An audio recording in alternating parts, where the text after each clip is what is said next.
Let's talk about something. Think about all the software, all the partners your company relies on every single day. Now, what if I told you that that whole network of trust is actually your biggest security risk? Today, we are diving deep into supply chain security and, the hidden dangers that are lurking in the tools and teams you depend on. So to really get our heads around this threat, we have to look at this key tactic that attackers are using more and more. It's a strategy with a pretty cool name, actually, island hopping. And it is exactly how they're getting around even the most sophisticated defenses out there. You see, they aren't trying to kick down your digital front door anymore. I mean, why would they? Why bother when they can just find a trusted partner of yours who already has a key? They compromise a smaller vendor, maybe it's your software provider, maybe your marketing agency, and they use that trusted, established connection to just walk right into your network. That is island hopping. And this quote right here, it just hits the nail on the head. We spend so much time and money building these incredible fortresses around our own systems, but we leave the back gate wide open for our partners to come and go. And that gap, that space between our internal security and our external trust, well, that's the single biggest opportunity for an attacker. So where are we going wrong here? Well, it really boils down to two major areas, two places where most organizations are, frankly, completely flying blind.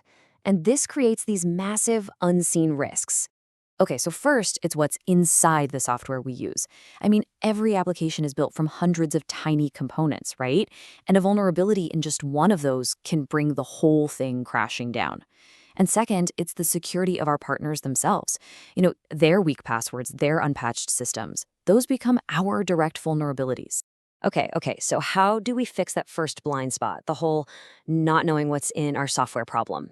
Well, the answer is something called an SBOM. It stands for Software Bill of Materials. And the best way to think about it, it's basically a nutrition label for your code.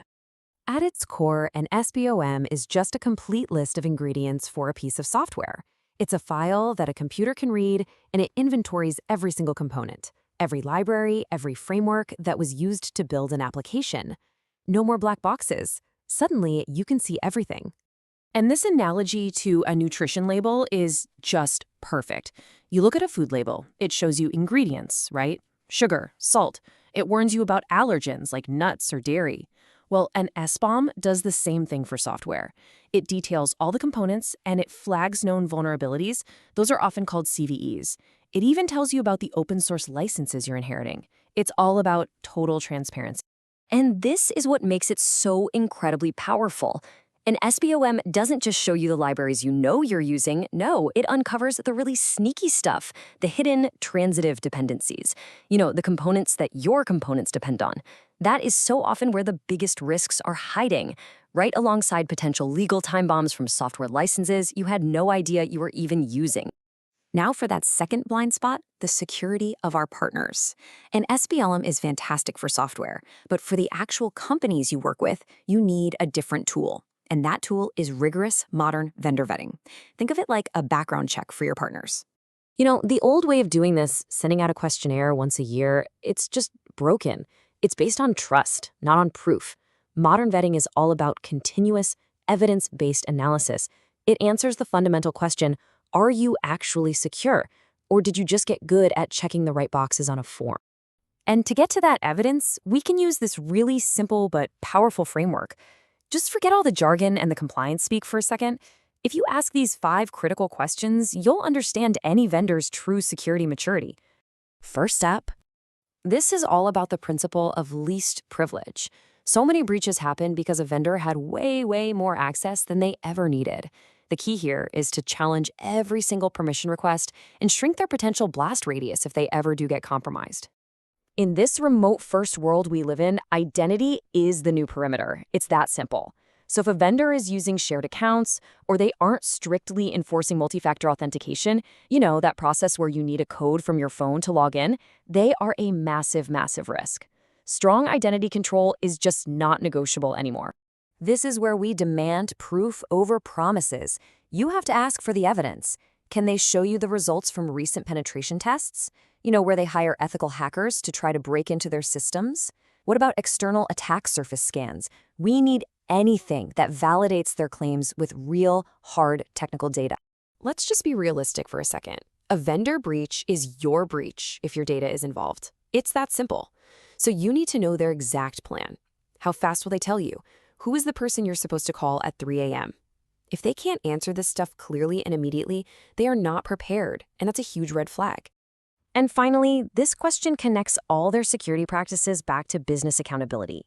Do they have internal audits? Does their leadership team actually take security seriously? Or is it just an afterthought? Strong governance is always a sign of a mature, healthy security program. So we have our two big solutions, SBOMs for our software and the 5 questions for our vendors. Now let's look at how they actually work together to shift our entire security strategy from being reactive to being proactive, moving from constantly fighting fires to actually building a fortress. The absolute key to making SBOMs work is automation. You don't just do this once. You have to integrate it directly into your development pipeline. That's the whole automated process that builds and tests your code. So every time new code is created, a new SBOM is generated, and it's automatically checked against all the known vulnerability databases. It becomes a living, breathing, dynamic security control. And this chart really shows why that continuous approach is so critical for vendors, too. Just look at the first bar, the one for the annual review. See how the risk level just spikes in the months between those checks? You're basically blind for 364 days a year. But continuous technical validation, on the other hand, it keeps that risk consistently low because you're catching issues right as they appear, not months down the road. Okay, that was a lot of information, I know. So let's make it really actionable. What can you do, like right now, tomorrow, to start securing your supply chain? Let's break it down into a few immediate first steps. Okay, first, stop treating those security questionnaires like gospel. They're a starting point, not the final word. Second, validate every single access request to actually enforce that least privilege principle. Third, start testing their external security to see how they really hold up in the real world. And finally, map your data flows. You need to know exactly where your critical information is going. These steps move you from a model based on trust to one based on evidence. And really, that brings us to the final, most important question. The partners and the software that you use are supposed to be assets, things that help you succeed. But without visibility and without validation, they become your single biggest attack surface. And the choice of which one it is, well, that's entirely up to you.